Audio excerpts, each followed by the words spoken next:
Hey geeks, welcome to another exciting episode of Rockin the Code World with dotNetDave. I'm David McCarter. I'm glad you're all back. We've been off for I think 3 weekends now, so this is the last one for May, and then I think we have one next week too. So looking forward to that. Those of you in America, at least, this is Memorial Day weekend. And I just want to say, I hope you have a great time, but be safe and don't drink and drive. The cops are out looking for you, so be careful. Um, anyway, this is show 102. I can't believe it. And my special guest is Dr. Rolando Masís-Obando. I hope I pronounced his name correctly. Is my first doctor on the show. I'm super excited to have somebody super wicked smart, and well, everybody on my show is smart, but a first actual doctor. I'm sorry, I've had a doctor on before. First scientist, I think. So, and we're going to be talking about AI and tech, and so there's been a lot of announcements. I'll talk about that in a second. And so if you have questions about AI and technology, please put them in the comments now so we can get those answered because we have an expert. So I've been looking forward to the show. And I met Rolando when I was speaking at Build Stuff, and we got to know each other, and I invited him on the show. That's how it works when I'm looking for new fresh faces to be on the show. Okay. And speaking of AI, if you guys watched Build this week, it was Copilot everywhere.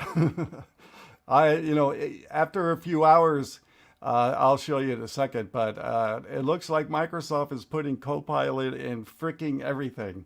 And I even tested out the new feature in Visual Studio where they put Copilot as a chat in Visual Studio now. And, one of the things that we typically don't like doing very much is writing unit tests. And I have to say that a Copilot is pretty good at writing unit tests. I was pleasantly surprised. I wrote some unit tests. It just took a few seconds. I just told it what method. I didn't even have to give it the code. I just told it the method name and it spit out the unit test for me, put it in my unit test project. All done. And so you should check the code, of course. But so finally, we're going to get an easier way to create unit tests in Visual Studio since the IntelliTest still isn't in Visual Studio for .NET. So anyway, after watching, I watched the opening keynotes the first 2 days, and after like 2 or 3 hours, I was thinking about everything they were talking about Copilot, and I sent this tweet out that said, "Forget about Skynet. Those of you who've watched Terminator, Copilot is going to take over the world." At least that's the way it sounded to me for Microsoft. So.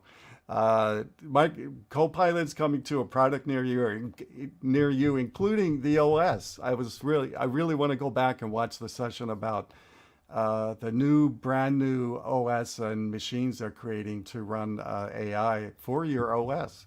I think that's pretty cool, and we'll see how it works. I don't know if I'd get the first one, but maybe the second one. Okay. Also, I have my new book out, Rock Your Code, Code and App Performance for Microsoft.NET. Tons of new pages. It's my second biggest book I've ever written on my own. And I worked super, super hard on it for, probably 6 months. And now you can go get it. So I hope you go to Amazon, go get it. You can just type my name and you'll find it, or you go to my website and you can get a link right there. I worked really, really hard at coming up with all the latest performance metrics for .NET, and I've been putting a lot of it on my website too. So if you want to register for my website so you get notified of new articles, please do that because I'm constantly, the last 3 months I've been having an article come out like almost every day, so workday at least. So I hope you go check it out. Also, something else I've been starting to do is offer my services to do custom graphics, video, and photography. So, all the images you see, on this show, at my conference sessions, on my website, all those things are created by me. I created all those things myself. I've been doing video since I was in middle school and when I was young. And I've been doing graphic arts, including 3D and things like that for a really long time. And it's something I really do enjoy doing. But now I'm going to offer my services to you. So if you go to my personal website, davidmccarter.net, you'll see a brand new page there promoting this, and you can contact me with any needs you have. And if you've been watching, my shows the last year or so, you also see I've been creating a lot of graphics with AI, including the one you see on the screen now, the background I created with AI. So I'm really getting into trying to figure out how to get AI to do what I want it to, which isn't the easiest thing to do when you're trying to create images. But I've been going through all those images and I've been posting them on my photography site. So you can buy them there, or you can hire me to do something custom for you. So I hope you go check it out. And I have lots of time right now to help you out. Also, I have another new article on my website called From Visual Basic to Visual Studio, A Journey Through Microsoft's IDE Evolution. And a couple of weeks ago, I was asked by a friend and someone who's been on the show for my opinion about IDEs, like Visual Studio. And so that kind of spurred me thinking back to when I started with Visual Basic 2 all the way to Visual Studio now. And I decided to, do a little look at history. And so I hope you go check out the article to see where we've been and this to maybe predict where we're going. Who knows what's coming out in the next Visual Studio? I don't even know when that's going to happen or when they're going to change the name, but I'm sure there's going to be a lot of great things coming out from Microsoft for development, especially, wrapped around AI, of course. Okay. With that, I want to invite Rolando on. He's a filmmaker, author, entrepreneur, and computational neuroscientist at Johns Hopkins University. He uses VR, AR, EEG, fMRI, AI, machine learning, and brain-computer interface type methods to study how contexts shape the way we think and remember our day-to-day experiences. In his free time, he likes to make short films exploring the ever-evolving landscape of technology. Welcome. Hey, so happy to be here and to be part of another of the people you've interviewed in a really amazing list of stellar people. So it's an honor. So yeah, well, I'm glad to have a filmmaker, author, entrepreneur on my show because I like all those things myself. I've been I just said I've been doing videos since I was in middle school and back in the big reel-to-reel tape days. Before computers, where it was a heck of a lot harder to do video. And and way more expensive too, because film is expensive still. Yeah, those tape machines are really expensive, and I think we all take it for granted now because it's so easy to do with computers, and there's so much great software out there. Especially if you use, I use the Adobe Cloud products and there's so many great products out there to help you do this pretty easily and not super expensive, No, I know, it's crazy how things have drastically changed. And even from going from DSLRs to mirrorless cameras, the lightweight change, I mean, the weights, it's so much easier. You can put it in your pocket. The quality's super high. It's crazy. Yeah.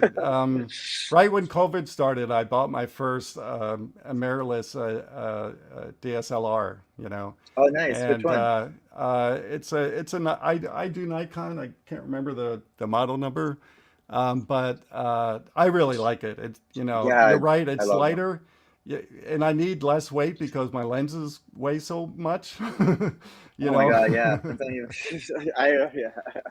Yeah, when you are a photographer like myself and work for bands and things like that, I have to buy the good stuff, and the good stuff is made out of glass, and that stuff is heavy. And even sometimes when I'm at a concert, my hand starts getting tired because the dang thing No, is I heavy. know. You know? I know.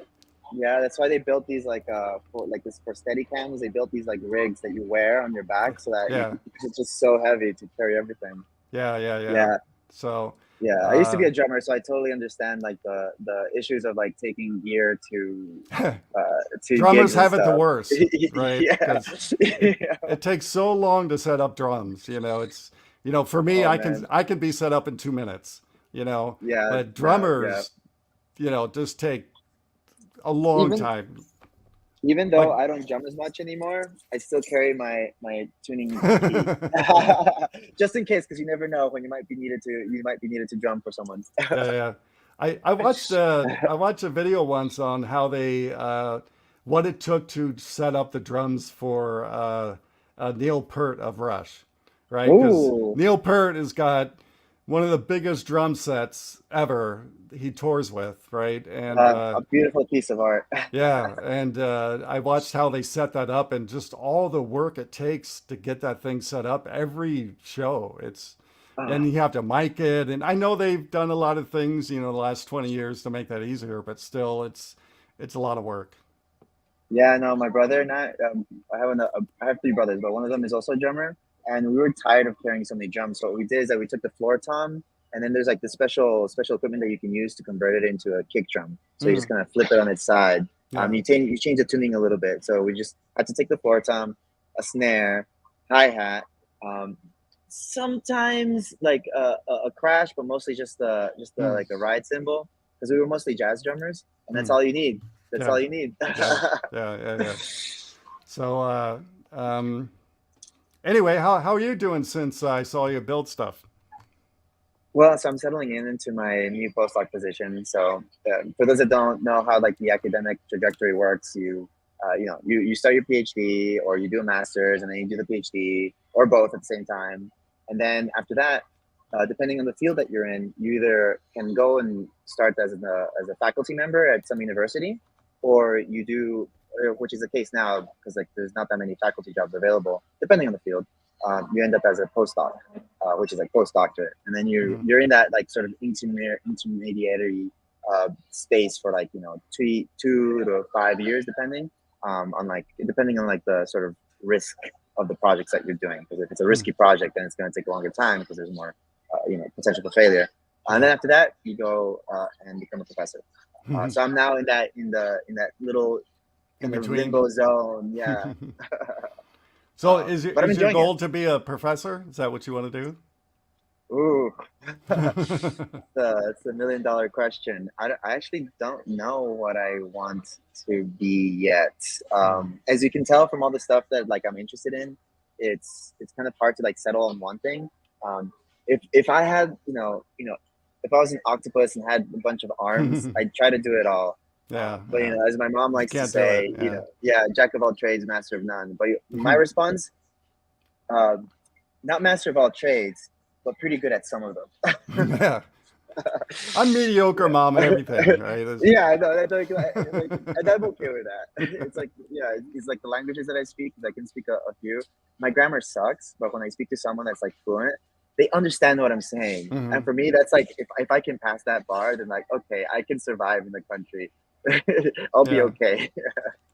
I have to admit, I taught at the University of California, San Diego for 18 years, and I helped to start a group there where we started teaching Visual Basic, and then we switched to .NET as soon as .NET was announced. But Mm, I have to say, I really enjoy, teaching. If I had my way, I'd probably be doing that most of the time. But the money just isn't in it. At least yeah, for extension classes, and and so, but I do miss it in a way, because I really do like helping people. I really love teaching the it's next very fulfilling. generation. Yeah, the next generation of software engineers, And it also, one thing, it helps you keep on your game more, right? And I kind of feel that now that I'm not teaching, I don't have to be at the top of my game on the brand Mhm. new subjects anymore, right?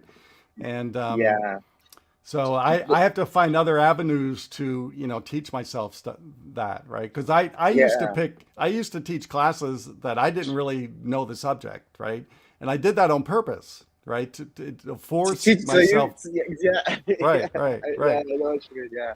And the Yeah. nice thing about teaching too is that you get kind of like you're forced to do this bird's eye view of the material, Hmm. and then that like helps you re-synthesize the information that you already knew, but now you get to see it in a different angle Yeah. because you're forcing yourself to how can I express this in a way that's going to be understandable? And it's Hmm. actually really interesting because there are these studies, brain studies, psychological studies, where they've been able to show, and I have colleagues that worked on this, that you have they scanned people while they were learning a lecture. I think it was Hmm. coding or something like that, Hmm. and you can scan their brain as they're learning, and you can scan the brain of the teacher. And what sometimes happens is that uh, the brain, when you try to synchronize the brains, a student that's still learning the material, their brain's not going to look like the teacher's. Hmm. But over the course of learning, you start gaining higher similarity in the synchronicity between the teacher and the student.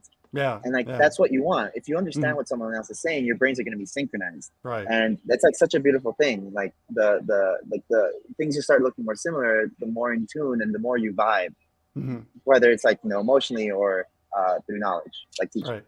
Yeah. Yeah. Yeah. So, uh, um, I don't know where I'm going with that after that, but uh, I, I, It's just a little fun little science thing. I think I was just missing teachings more, right? And that's that's actually one thing that I do on purpose when I'm at conferences like Build Stuff, is I try to talk to people.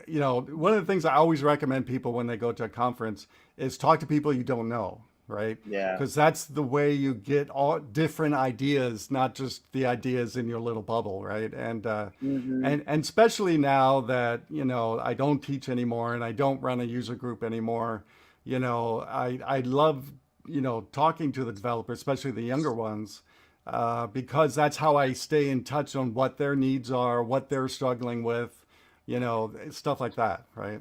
But in some ways, like this is a form of teaching, like Hmm. what you do here, right? Yeah, Because it's communication, it's education, and so it may not be like sort of lecture style where like sure. you're like, oh, there's this concept, but it's still educative, Yeah. educative. Yeah, Yeah. well, that's why I do this, right? It's Yeah. I want to help other developers. I mean, I get a lot out of the show, because I have experts, super smart people like yourself on my show. So I definitely learn something from everybody, right? Hmm. But my goal is to share your knowledge with the thousands of people that are going to watch this episode, right? Hmm. And hopefully, if it just sinks in on a couple people, then I think I've done my job, That's right?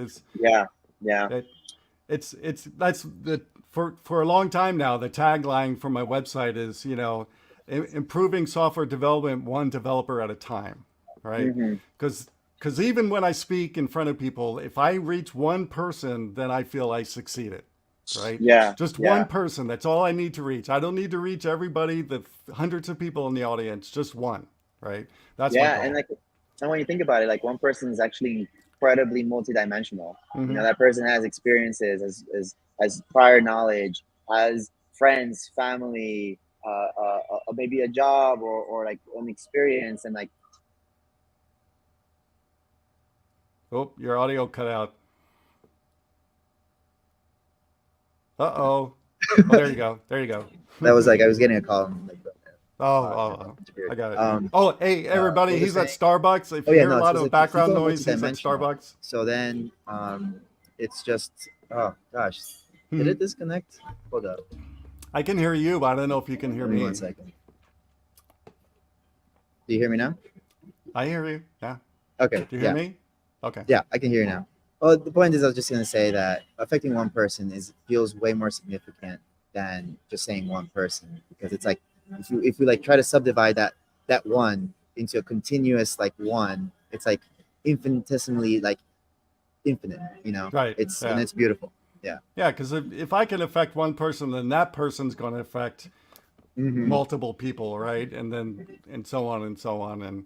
And at least for myself, I hope that, you know, when I do speak in front of people or do this show or whatever, you know, I show my enthusiasm for doing that, right? Hmm. To encourage other people to get in front of people to speak, right? Hmm. Because to me, Hmm. we've done shows about speaking in front of people and everything, and you know, to me, you know, speaking in front of people, even though it was the hardest thing to do in the beginning, Yeah, it's you know, challenging. it's very challenging. I was scared to death, right? I hated Yeah, speaking in front of anybody back then. And and you're a pro now. yeah, I guess so. But, you know, the thing is, you know, that the speaking has not only helped my career, it's helped my personal life.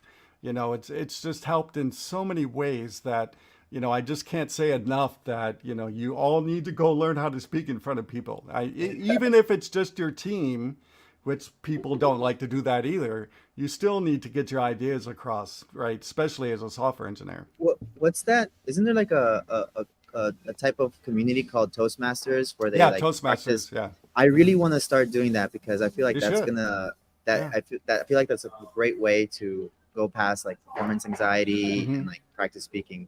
Because I'm still like even though like I speak a lot, it's it's still a lot. It's challenging. It's It is. challenging. Yeah. It's not easy. Yeah. And nowadays, the only time I get nervous is like sometimes when I'm in a brand new country because I don't know how the developers are going to react to me. But like I remember being a little bit nervous the first time I was in India. You know, I was definitely nervous the first time I was in Ukraine speaking, Mm. and uh, and so you know, so I get a little bit nervous then. But you know, I've spoken in front of close to 1,000 people and it doesn't bother me, right? Hmm. My stomach doesn't get upset. I don't get anxiety, you know. And that's actually one of the reasons why I never stand at the podium is because walking helps get rid of whatever anxiety that I have, right? Walking is a beautiful thing. Yeah, yeah. I walk for every hour I'm speaking, I walk like 3 miles, and so You're getting your it's steps in. I do get my steps in, but it does help me, you know, alleviate the anxiety of speaking in front of people because it in the end I'm still don't like it, you know, that much, right? Because I'm an introvert. Most of us are all introverts, right? Yeah. And it's you know speaking is usually not our first thing, right? Yeah, but we still have to do it. It's Yeah, a good practice. It's good for the soul. yeah. Especially if you're going to be a teacher, right? Yeah, yeah, yeah. Although like the way that I like to see, so I'm not a big fan of like lecture style teaching.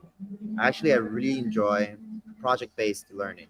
So providing students with like a project that requires multiple steps, and at each Hmm. step there's like Yeah, there's sub steps, right. and that kind of way, I feel like that kind of experiential learning, I feel is way more effective. Hmm. Um, and the way that I also try to implement my sort of anarchist mentality towards, archaic lecture type learning is in like some of the videos that I make that I have on like the YouTube for like teaching things, because Hmm. that way people can rewind, and I try to make it entertaining, and that the learning is more of at a high level. Yeah, I don't know. I just had a hard time in school learning in like the way that education was set up. Yeah, me I got too. distracted. Yeah.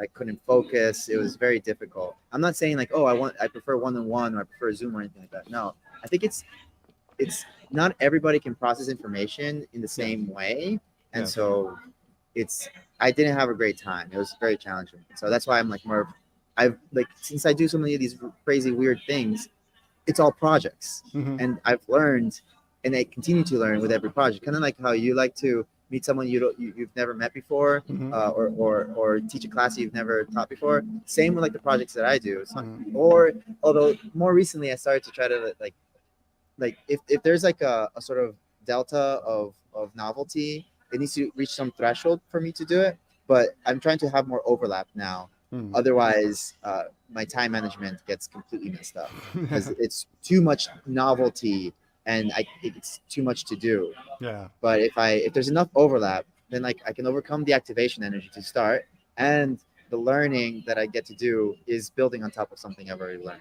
Yeah. Um, Yeah. that's Yeah. that's my new strategy. Yeah. Well, we should change the subject, but the last, the the last thing I'd like to say is, I feel that everybody has something to give, and I encourage everybody out there, no matter what your skill is, try to teach it to somebody, right? It's Mhm. really, really rewarding, whatever the skill is, even if it's music or doing gardening, who cares? Everybody's got something, right? Mhm. And Absolutely. and don't be intimidated by people who do like to teach, because I get that too, right? It's like, oh, you're a teacher. I'm not even, I can't do anything you do. And I go, yeah, everybody has something to give, I think. Right. Mhm. Absolutely. Anyway, let's talk about AI, because this is a big week at Microsoft for Yeah. the Build conference. I don't know how much of the Build you watched, but I uh, did not watch, but I did see some of the headlines. yeah, the Build is, everything Mhm. Copilot is going to run the world, and if Microsoft, and I, for one, I knew Microsoft was doing this, but I didn't know the extent of it until this week, right? It's going to be in every single Microsoft product, right? And pretty much, and even the operating system. So the AI is here. And one thing I was saying to someone this week is, I'm not afraid of AI taking my job, right? Because I think AI is just an assistant that will help us do our job. The thing that stresses me is learning how to use AI at my job, right? And Mhm. because AI is pretty, it's a brand new, it's not brand new, but it's pretty new, especially for everybody to use, like ChatGPT and Copilot and stuff like that. But how are we going to start incorporating these AI services from whatever company into our products, right?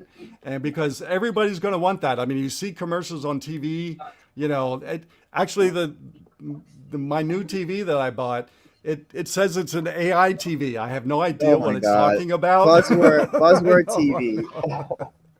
It's like when the cloud came out, right? Everything in the cloud, even though Oh most people don't even know God. what the heck the cloud is, right? And Eh, everything was kind of already in the cloud because it's just servers Yeah, yeah, somewhere yeah, physically. yeah. The cloud is just a marketing term, right? There's no Yeah. such thing as the cloud. Climate change. Right. It's like it's all terms. Right, but now everything's AI, and even Yeah. what's the crazy thing I heard today about their I forget what it was, but it was just going, really, you're talking about AI in this commercial has nothing. Come on, you guys are going a little too far Yeah. now. Oh my God. Yeah. No. It'll Agreed. correct. It'll self correct after a while, but now everybody is AI, right? Yeah. No. These. It's kind of annoying though sometimes because a Yeah, lot of the AI is. I feel like it's just not the right word to use most of the time, and for the longest time, it was just machine learning, which is yeah, just, you yeah, know, linear regression counts as machine learning. You know, so AI is just like I don't know. And like it just like when deep neural nets came from deep mm, learning, hmm, it was just like a neural network with like more than one hidden layer, and right. now it's deep. And so Hmm. now it's like all these terms just to like they're buzzwords, and obviously they sell. So I'm not gonna blame it Yeah, to yeah, anybody. When you said like, oh, people are afraid about potential replacement of jobs, there's like a big idea, right, of the difference between replacement versus displacement. hmm, And I'm not sure where I stand now. There was like an article that I read that was saying like, oh, all these layoffs that are happening because like how they're like in 2023 and 2024, early 20 of this year, massive layoffs, like thousands and thousands of people are yeah, being laid off. yeah, But sometimes people forget that with between like 2019 and 2023, millions of people were hired at all these big tech companies, yeah, millions. yeah, And so the thousands of people that were fired actually is kind of like a small number compared to like how many they hired. yeah, It's yeah. still horrible. It's horrible, and Sure, like it sure. sucks to to be one of those that got let go. But then in this article, I think they were trying to make an account of how much had to do with AI, and the Hmm. majority of it did not. And No. there's like so many reasons why like there could have been all the layoffs. You know, like the pandemic happened, and you know the people's routines changed after things Right. got back to normal. So that's Mm. one thing. You know, you could have had there's like some more interesting theories about stock buybacks, where like you know companies like buy back their stock to like increase the value and to buy. I don't know. There's just like so Yeah, many yeah. theories. It's hard to tell like whether the layoffs have to do with automation.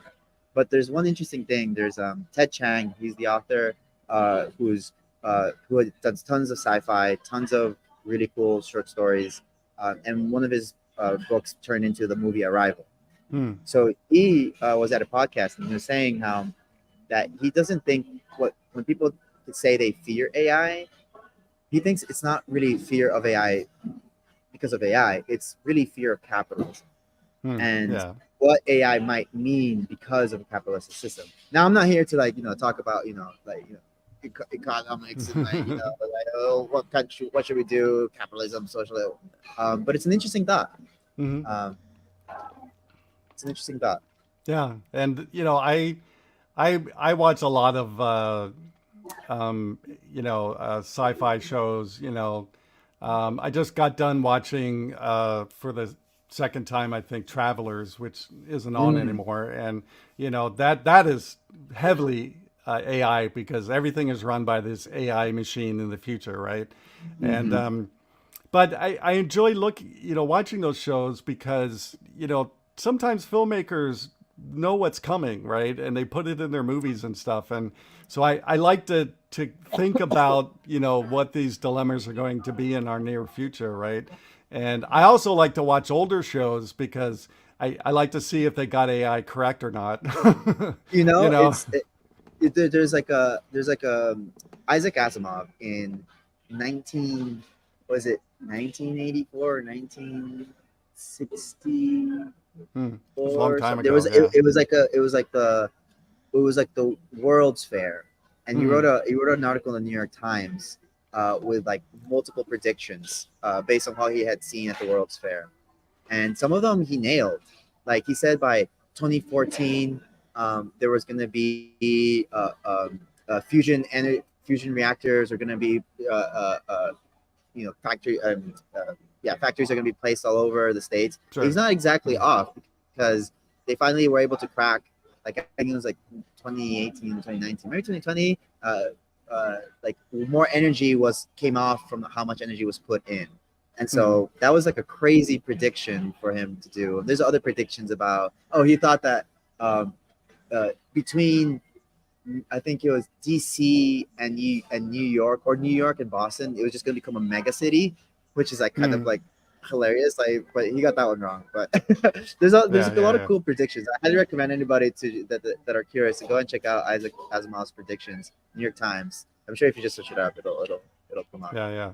Yeah. So sci-fi writers So have a lot of great intuition about what's going to yeah. happen, and I think it's because they're not bounded. Like for me, I love sci-fi and I love storytelling, but sometimes when I think about when I want to, because I am interested in doing fiction, but I've realized that I try to be as realistic as possible, and that bounds me. Hmm. That Yeah. bounds me. Yeah. It bounds my thoughts. But if you're just a fiction writer and you're not thinking about being bounded by what the knowledge you have about what currently works or what works, then you can have impossibility at your hands. And when you have Yeah. impossibility at your hands, then you can be creative about what is possible. Well, that reminds me of one of the things I really enjoy watching is the newer like Star Trek series, like Mm. Star Trek Picard, Oh yeah, that's so or good. the what's the current one that's on its last season, Star Trek Discovery, right? And Mm. but one thing I've noticed, watching shows like that, even Star Wars, maybe not Star Wars, but is if you look at their user interfaces, they're so much cooler than anything we've come up with, right? And I and know. and it looks so much more intuitive than anything we've come up with, right? That software developers have come up with. And it's, you're right. It was because they're not software engineers. They're not bound by what we know is possible at this point, right? And they just come up with this stuff. And I just sit there and sometimes I intensely look at their interfaces going, oh, we need to learn to do something like that, right? And Yeah, the UI is so beautiful. I Yeah. mean, Minority Report, for example, Yeah. so many great things in that movie. Also, yeah, and they predicted a lot of things too. yeah, Minority Report and a lot of like the VR things. Yeah, Minority Report is a good one for science fiction enthusiasts to see as like a great predictor of what Mhm. ended up actually happening Yeah. with some relatively good accuracy. Yeah. So don't be afraid of AI, at least in this career. You know, AI, there's many careers AI is going to dramatically change. There's no doubt about that. But as far as the tech career goes, I don't see it hurting it. I just see it helping it, right? And we just have to, just like, when we went through the internet boom and, all these different, things that have happened, at least in my career, we got to learn the new thing, right? And so don't be afraid of it. One thing I tell developers all the time is I want to write less code, right? Our job is not really writing code, right? Our job is solving problems, right? And Yeah. code is just a way to do that, right? And the less I can write, the better it is, because then that frees me up to think about creating these cool interfaces or things like that we can't really do now because we just don't have the time, right? Yeah, it's kind of like as I think we had a conversation at Build Stuff about this, about like the change from sort of just programming and like just kind of like very linearly to more of a curatorial role, where now you have like a more bird's eye, more abstracted role where you're thinking more about the problem and putting the blocks together that allow you to solve it versus going linearly and then writing line by line with small solutions to each individual problem. It's more abstract now. Yeah. And AI, like with these large language models, is going to make that much easier. My only worry, and actually I'm curious about what you think, is how are we going to maintain accountability for errors that the large language model might make, right? So like, let's say that there's some function and it's a very simple function, right? And you can write it, but it's gonna take like 10 minutes. So you're just gonna add the LLM to do it. Okay, that function, you recognize it, you played with it before, you know what it's supposed to look like. You do a cursory review. It's like, okay, great, move on to the next thing. What about like something a little bit more complicated? Yeah. If sometimes the worst bug is the bug that makes that doesn't look like a bug because the code works, right? It's an invisible bug. And for me as a scientist, when I do analysis, I'm like, oh, the analysis worked, I'm seeing an effect, right? Sometimes that's because the variable was off, or like I included the wrong wrong data set. It's just one variable. It's one variable. It could have been one letter being misspelled, but the code works. And you could end up publishing a paper with the wrong statistics. So how does one correct for that? Having multiple AI agents kind of fighting each other off to find the right solution? I mean, yeah. Well, I haven't thought a lot about what's going to happen in that specifically. I think it's going to be a while before we kind of figure that out. I at least for now, I think everybody should look at the AI, the code that AI generates, right? Because, I don't try. I mean, Simon knows that, ChatGPT does not write great code, right? And Copilot might, but even Copilot makes mistakes too, right? And so, we're still, it's so new that I don't think we really should change our practices of doing like code review and, but I can see someday in the future where we'll be doing less and less of that, right? Because the more we trust these AI models to create this code, the more that we're going to probably stop doing that, right? And that's a good thing, right? As long as there's checks and balances to make sure that, whatever we're, pushing to production, it is good and correct, and it's not going to steal people's information or something crazy like that, right? So yeah, it's going to be a while, I think, before we figure that out. Yeah, it's a little difficult, though. I would imagine, like for example, in a lot of the Python libraries that I use, they have built-in functions that can do complicated things, right? Regression isn't relatively that complicated, but they've optimized it to work quickly, so Hmm. the calculations are fast. And, there's functions that allow you to do probabilistic things, but it's closed form, so it's always going to give you the same answer. But when you're working with transformers or you're working with large language models, you're working in probability space, and Hmm. so how can you ensure that things are always going to end up the same? Right. Yeah. Is not that easy. I mean, okay, fine, use the same random seed, but that seed that you use could give you the wrong answer. And Hmm. the seed, depending on how it was made, was it like with CPU time or whatever, might actually be different on different computers. So Yeah. how can you Yeah. ensure um, consistency? Is going to be a very difficult thing to be able to start ignoring it as a potential liability and Hmm. just have it as like a closed form. We're good to go. We can always use it. We know it's always going to work and Right. give us what we need. Right. Yeah, I don't know. It's a tough one, that one. Yeah. We'll see. I didn't hear anything specifically wrapped around that at Build this week. Of course not. I They're not yeah. gonna say, "Oh, there's this glaring problem," but don't Yeah. worry. But the one thing that I do, I don't follow these big CEOs or anything, but the guy who runs Chat, OpenAI, right? At least he's a CEO going, we need to be worried about this, right? Mhm. And it's refreshing to hear a CEO say that, right? Because most CEOs do everything to cover things up, right? It's interesting. It's interesting you say that though, because I've had this conversation with a few people now, and some uh, bring up the idea that it's like a way to control the narrative. Hmm. So if you get to say, "Oh, AI can be dangerous," let's Yeah, let's get together with the government and start making decisions. Well, who's sure. making the decisions? It's going to Yeah. be like the big companies that have like the most market share, Hmm. and so you know Do I trust one them? should Probably one should be not. skeptical. One should be Yeah. skeptical about like what kind of power that would allow them to give, right? Yeah. Like the very well knowledgeable CEO of a tech company versus like a government official that we know clearly doesn't really understand how these things work, as we saw from like Mark Zuckerberg being asked like what is the internet or things like that. Yeah. Or that one So politician said the internet's a series of tubes, right? I forget who said that, but I mean, they're not just entirely wrong with like no, the but underwater cables.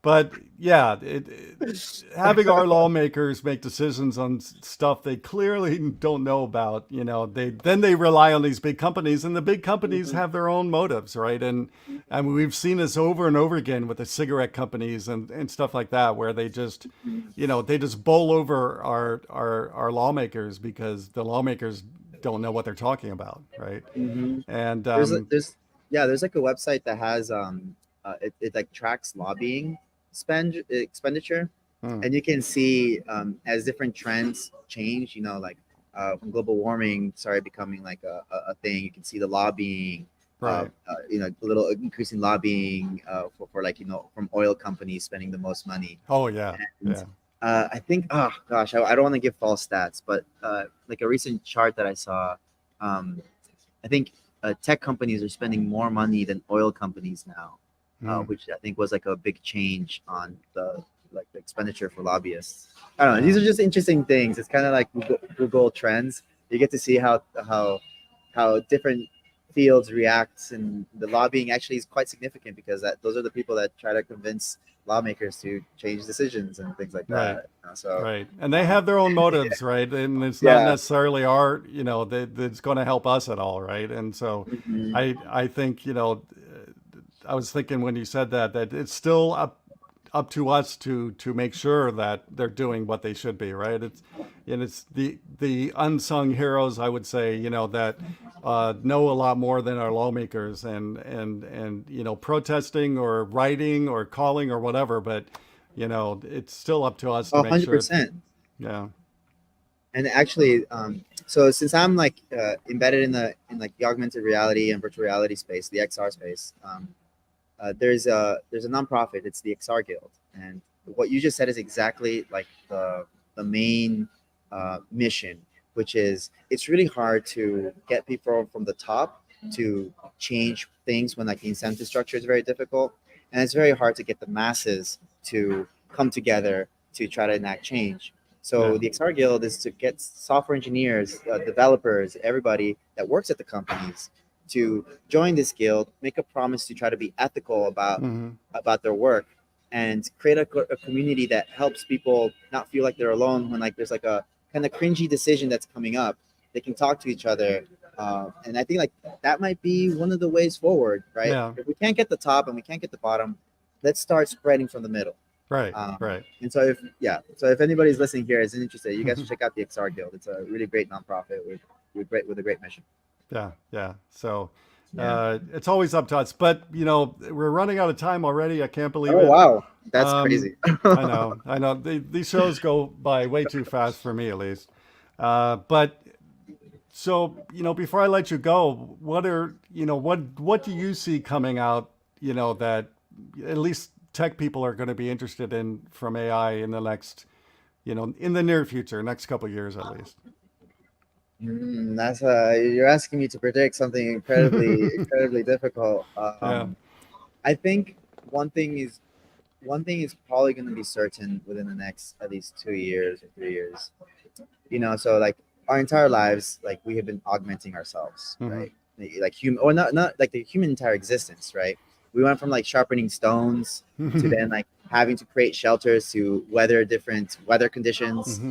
We always augment ourselves, and it's part of evolution in a way, right? Yeah. Our biological, changes might be a little bit slower, but since we have like such an amazing mind, we've been able to use technology as tools. And so, for example, like our phones, they're like they're an augmentation that is part of our body now. I mean, like at least I don't leave the house without a phone, and sometimes I have to force myself to do so to just unplug. I feel naked. When I leave, and I go, I'm missing something. What is it? And my phone. I got to go back. Heaven forbid I leave the house without a phone. Yeah, exactly. And for me, for example, like as someone that studies space and context, I have completely outsourced my spatial navigation to Google Maps. I don't need to know how to get from point A to point B anymore. I just need to know what tool I can use to get there. Yeah. So in the same way that Google Maps or any map kind of like iMaps or whatever has become like a very normal part of our day to day, from like navigating from like here to the supermarket or like to a friend's house or whatever. I feel like the same way that we say, oh, I can't imagine not having my phone on me. Oh, I can't imagine not having Google Maps. People are going to say, I can't imagine not having my personal AI. And I think that's going to happen sooner. And that's probably like the only prediction that I'm very comfortable like making outside of potential. There's the ethical and sort of legal ramifications of the training data that's used for a lot of the AI that is like becoming very commonplace is kind of still quite nebulous. So I can't really make a prediction about that either. I mean, like, there's so many changes that happen all the time. I mean, I was like at this entrepreneurial event yesterday, and I was talking to someone that was involved in a virtual reality company in the 90s. And in that conversation that like he said, oh yeah, and like we lost the funding, all of a sudden it just disappeared. And then I remembered a different conversation when I had another pioneer in VR in the early 1990s, and he gave a great insight, which was that one of the reasons why VR didn't make it in like the 90s, because right now, VR didn't come back until Oculus in 2012 and 2015, and then bought by Meta, Facebook at the time. One of the theories was like it was a .com boom. All the money went to building websites and the internet, right? And so like VR was like, oh, okay, that's cool, but like the internet, right? And then later on we had crypto come in, and then that kind of like took money away from all these other great inventions and ideas, and now we have the AI boom right now. Which then now VC companies like stopped investing in AI because it was like, okay, this is just another hype cycle, just like we got misled and unfortunately invested in too much crypto. And so how the trend unfolds in these hype cycles is kind of confusing. So yeah. that's all I can say about prediction. It's like you said, it's buzzwords. People just care about the buzzwords most of the time. But, the one thing that I at least want to finish with in this discussion is that, because we didn't prepare ourselves very well, when when cell phones and social media, emerged. But, I already see problems with AI, but I hope that, we find a way to use AI to make us more connected, not less connected, right? Because all these things to me, have made us connected in a way because we can see everything happening in the world, but it's also made us a lot more disconnected, right? And I see things on the news all the time where young people, including teenagers, have a hard time connecting with people. They have a hard time talking to people or, interacting, in social situations. And this kind of parlays into, the big news in America the last couple of days where Scarlett Johansson is trying to sue OpenAI because their new AI assistant sounds like her from the movie Her. Right? I literally in one of the videos that I made, I predicted this situation. I made an analogy that Taylor Swift, if Taylor Swift wanted to opt out of her music being used in the training data for an AI, that doesn't mean that there's like thousands of other artists that sound a little bit like Taylor Swift. So if you queue for a Taylor Swift type song, you'd still get something that's like Taylor Swift, even though Taylor Swift's not in the training data set. Something similar happened with Scarlett Johansson, although it's a little bit nebulous exactly what happened, given that she got supposedly a invite to opt in again 3 days before they launched. So I don't know. And another thing I was gonna say, when you talked about how technology brings us together, but at the same time it doesn't. There's a really great book by Sherry Turkle called Alone Together, which talks exactly about that. The situation where we're all in the bus together, but we're all on our phones. Right. We're all at the birthday party, but we're all on our phones. I totally agree with that. Yeah. You're right. It's like, my patio, I have a decent sized patio, and sometimes I go out there to read a book during lunch, and I watch all these work people walking by because there's some businesses around me, and almost every single person is on their cell phone, right? And even, the last 2.5 weeks, unless you follow my Twitter, you probably don't know this, but I've been watching my neighbor's dog. He's sitting right next to me right now, and I've been walking him, 6 times a day and going outside more than I normally do. And that's great. Even people walking their dogs are on their phone. And I'm going, really? You can't spend 10 minutes off your phone and walk your dog and enjoy nature for a change? I've been on my phone this entire interview. Just kidding. It's put down the phone, enjoy life a little more. It's like, a lot of artists at concerts get upset when people use their cell phones. Part of it is, the photo rights and everything. But another part is the artists want you to watch the show, right? And being a photographer, I can tell you when you're looking at it through a screen, you're not enjoying the show, right? Because when, even though I get to go to a lot of concerts for free now, I generally don't enjoy them very much, right? Until I put down the phone, right? Yeah. I mean, I'm sorry, my camera, right? Because No, I understand. Yeah. Yeah, I know everybody wants pictures, and I know everybody wants videos, but as a filmmaker, I totally understand. I used to film everything, and then I realized I'm not being present because I'm trying to get a shot. And I started I'm gonna have to sacrifice some shots because I want to enjoy it, and I'm gonna be selfish that way. Yeah. Well, I remember one time it just happened to be around my birthday a number of years ago, and one of the bands I do photography for, they're from LA, and they were down here playing at this venue close to me, and I said, "Do you want me to do photos?" And they go, "No, just come and enjoy the show." And I go, "Okay, I'm good with that." Right? I'm in. Count me in. Yeah, because that's the hard thing to do. So it depends. At least doing photography for bands, it depends the venue. But some venues have a hard cutoff at 3 songs. That you can only do photography the first 3 songs, and that's it. right? Like the House of Blues is like that. They make me sign a piece of paper saying that I'm going to do that, right? And so they have some hard cutoffs, but there's other venues here in San Diego where I could stay there the whole time, right? And even sometimes at the House of Blues, depending on the security guards. And so I do I don't like stopping after the first three songs, but it does help me enjoy the show more, right? Yeah, having rules sometimes helps. Yeah.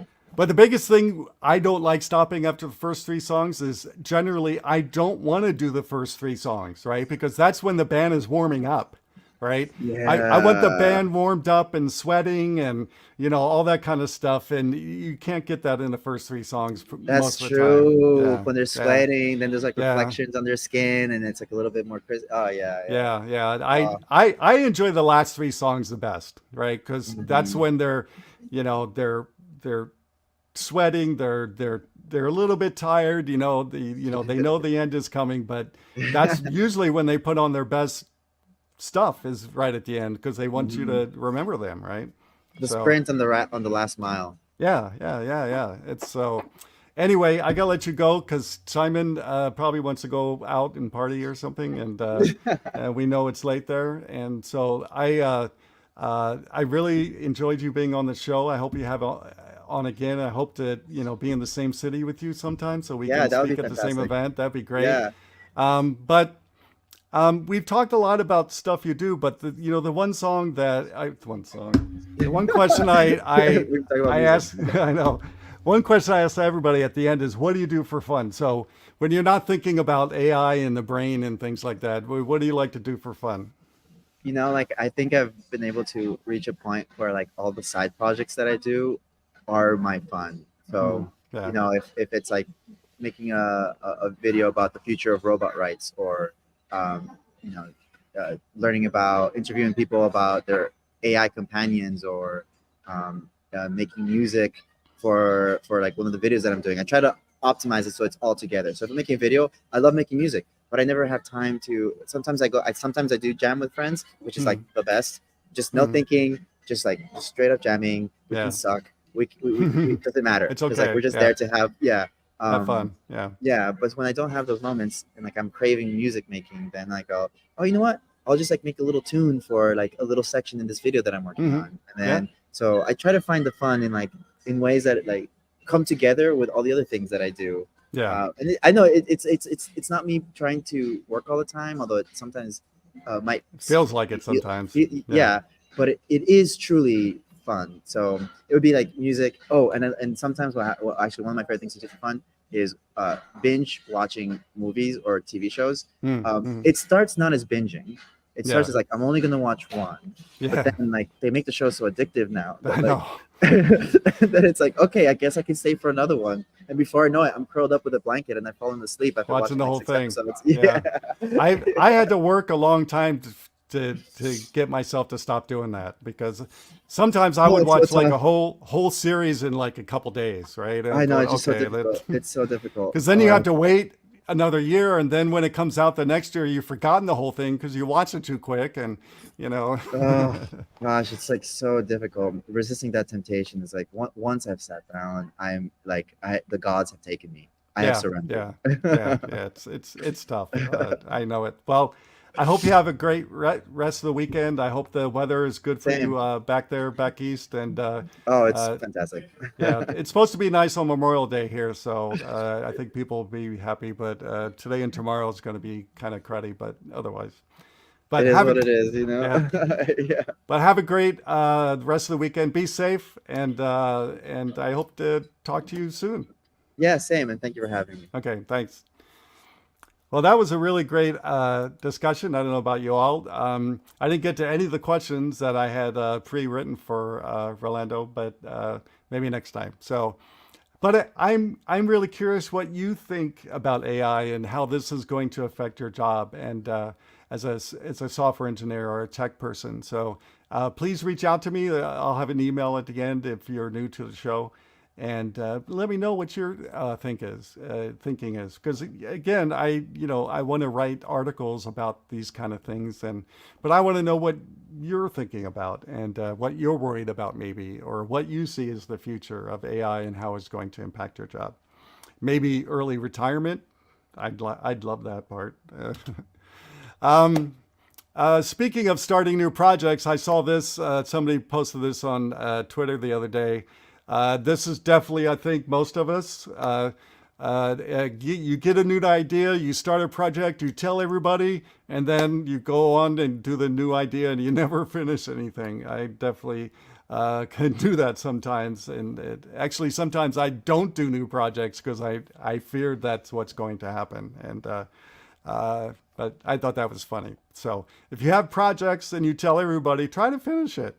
Maybe somebody will like it. I mean, that's that's how I got started when I was a young software engineer. Is I would create software that didn't exist, basically, and for myself. And once I had it done and to a point where I liked it and it was really useful to me, then I put it out to the world and see what everybody else thought.